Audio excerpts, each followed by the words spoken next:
Il y a quelque temps, ma femme a dû emmener les enfants à Paris pour des problèmes d'oreille.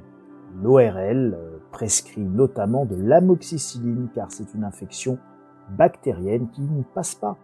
Il prévient ma femme, vous aurez peut-être du mal à en trouver et il faudra sans doute faire plusieurs pharmacies. Je n'avais prêté, pour tout vous dire, qu'une oreille non malade, assez distraite au bougonnement de ma tendre épouse, jusqu'à ce que je commence à voir sortir des articles sur la pénurie d'amoxicilline, l'antibiotique le plus prescrit en France.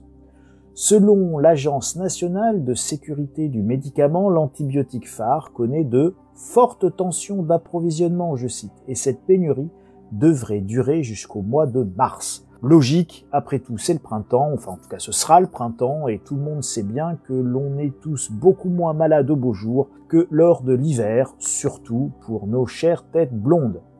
Selon Radio France, les difficultés touchent particulièrement les formes buvables, à savoir les poudres à diluer justement pour les enfants. L'ANSM tente actuellement de trouver des solutions. Elle prévoit de demander aux médecins d'être vigilants sur la prescription de ce médicament utilisé contre les otites, les angines, les sinusites, les abcès dentaires ou encore les cystites et j'en passe et des meilleurs, en leur préconisant d'en prescrire moins longtemps aux patients. Très clairement, ça s'appelle du rationnement. L'Agence de sécurité du médicament a donc fixé une limite aux pharmaciens au nombre de boîtes qu'ils peuvent distribuer par patient et cherchent à identifier de nouvelles filières d'importation en provenance de l'étranger, là encore, rationnement en attendant l'approvisionnement tant souhaité. Les antibiotiques peuvent ne pas être automatiques, mais ils sont indispensables, notamment pour soigner chez les enfants toutes ces petites maladies qui peuvent si mal tourner et qui d'ailleurs tournaient si mal il n'y a encore pas si longtemps, 80 ans, avant que les antibiotiques ne viennent permettre d'effondrer les taux de mortalité infantile.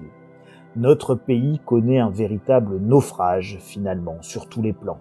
Nous ne sommes même plus capables de produire nos propres antibiotiques. Je vous passe les pénuries que nous avions eues de paracétamol et autres médicaments aussi importants. Cela a des conséquences potentielles très claires. Pour certaines infections, notamment chez les enfants, l'antibiotique, c'est la différence entre la vie et la mort.